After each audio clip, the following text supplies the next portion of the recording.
Hello Technolovers, mengapa Presiden Indonesia selalu berasal dari Jawa? Pertanyaan ini sering muncul sebelum keberhasilan kepemimpinan Indonesia.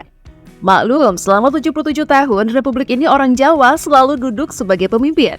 Mereka adalah Soekarno dari Surabaya, Soeharto Bantul, Gus Dur Jombang atau Jawa Timur, Megawati Soekarno Putri Jakarta, Susilo Bambang Yudhoyono, Pacitan, hingga Joko Widodo yang berasal dari Solo. Jadi, pertanyaan yang muncul adalah, mengapa selalu berasal dari Jawa? Entah kebetulan atau alasan lain, berikut kita bahas alasannya.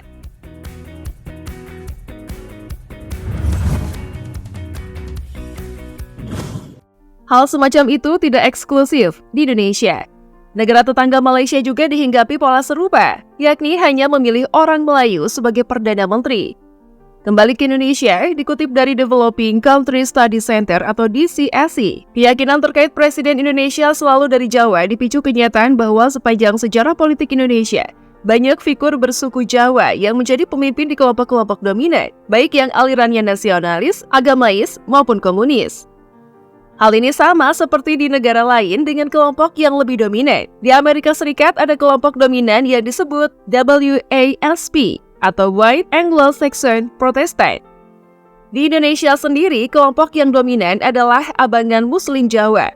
Mengikuti trikotomi antropolog Geertz, kelompok dominan dalam masyarakat Jawa digolongkan sebagai santri, abangan, priai. Diketahui bahwa nasionalisme baru muncul di Indonesia sejak awal abad ke-20 yang mencapai puncaknya pada akhir Perang Dunia Kedua. Nasionalisme baru itu melahirkan konsep keindonesiaan yang melampaui nasionalisme lama seperti Jawa, Sunda, dan lain-lain. Indonesia adalah bangsa baru yang terdiri dari gabungan beberapa bangsa kuno yang sekarang disebut etnik atau suku. Identitas masyarakat kuno seakan bersaing satu sama lain. Kejawaan menjadi nation yang mayoritas, artinya pemenang, dan akan mempertahankan hak untuk menjadi pemenang. Selain itu, sebagian besar pemilih adalah pemilih sosiologis yang mendasarkan pilihannya terhadap kesamaan identitas kandidat dengan dirinya. Dengan mayoritas pemilih yang berlatar belakang suku bangsa Jawa dan beragama Islam, maka tak salah jika kandidat dengan latar belakang suku ini sangat mencolok. Itu mengapa Presiden Indonesia ini selalu dari Jawa yang tak banyak orang tahu. Pertanyaan mengapa Presiden Indonesia selalu berasal dari Jawa tidak terlepas dari sejarah berdirinya Republik tersebut.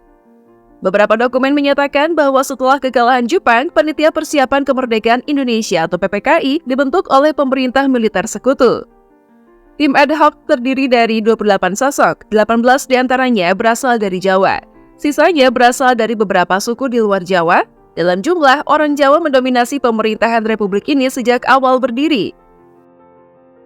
Suksesi kepemimpinan Indonesia tidak lepas dari bayang-bayang partai politik. Karena Undang-Undang kita atau UU mengatur bahwa calon presiden harus diajukan oleh partai politik atau gabungan partai politik. Selama ini elit politik Indonesia selalu menggunakan aspek sosiologis dalam memilih calon presiden. Mada Sukmajati, dosen ilmu politik Universitas Gadjah Mada atau UGM mengatakan, dalam artikel itu, elit sengaja menggunakan perspektif sosiologis karena dinilai efektif dalam meraih suara. Karena pada kenyataannya, populasi masyarakat di Pulau Jawa memang lebih banyak dibanding dengan kepulauan lainnya. Berdasarkan data pusat statistik, hampir separuh dari penduduk Indonesia merupakan orang Jawa. Itu artinya jumlah pemilih pada Pilpres paling banyak berasal dari Jawa.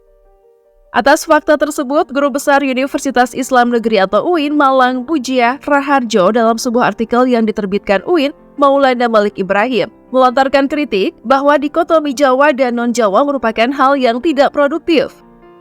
Presiden, kata Mujiah, harus dipilih berdasarkan kualitas bahwa dia adalah orang yang tepat untuk memimpin Indonesia.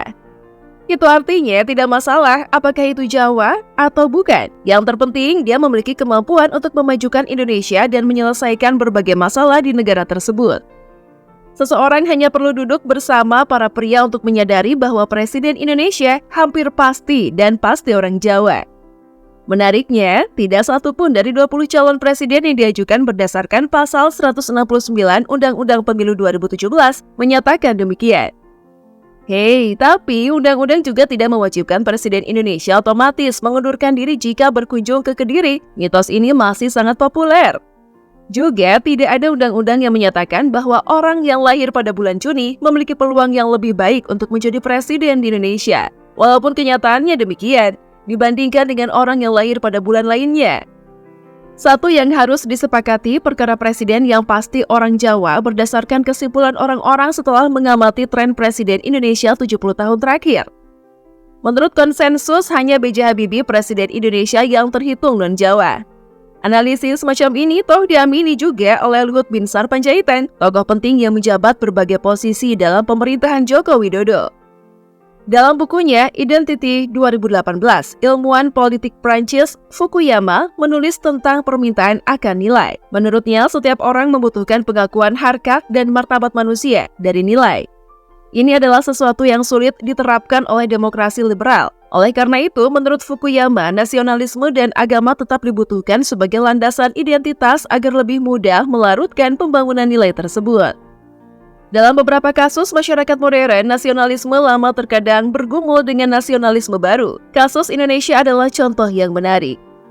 Di negara ini, Indonesia terdapat nasionalisme baru yang terbangun sejak awal abad ke-20 dan mencapai puncaknya pada akhir Perang Dunia Kedua.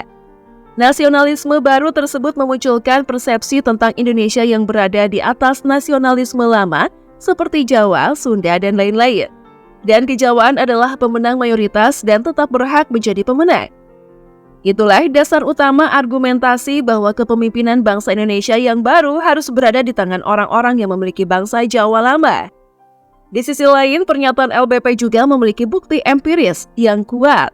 Faktanya, Presiden Indonesia biasanya orang Jawa dan Muslim abangan. Dua pengecualian yang tidak memiliki mayoritas ganda adalah B.J. Habibie dan Gus Mayor B.J.H.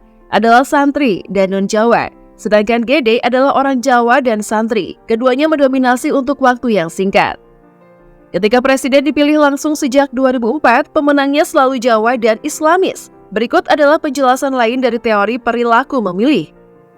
Tampaknya sebagian besar pemilih kita adalah pemilih sosiologis yang mendasarkan pilihannya pada kesamaan identitas kandidat dengan dirinya. Karena sebagian besar pemilih berlatar belakang etnis Jawa dan Muslim dengan asumsi keturunan Muslim abangan, kandidat seperti SBY dan Jokowi tampaknya paling cocok untuk banyak orang. Jadi, fakta sejarah membenarkan klaim bahwa Presiden Indonesia adalah orang Jawa. Hal ini dibuktikan dengan politik elit dan politik elektoral. Tapi terlepas dari itu semua, kita harus percaya kalau negara kita adalah negara demokratis yang siapa saja bisa mencalonkan diri sebagai calon presiden. Dan aku sih penasaran, apakah warga asli Papua bisa jadi presiden di masa yang akan datang?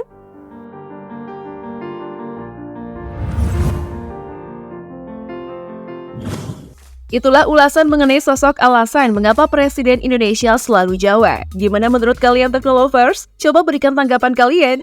Oke, sebelum meninggalkan halaman, jangan lupa like, komen, dan share video ini. Thanks for watching and see you!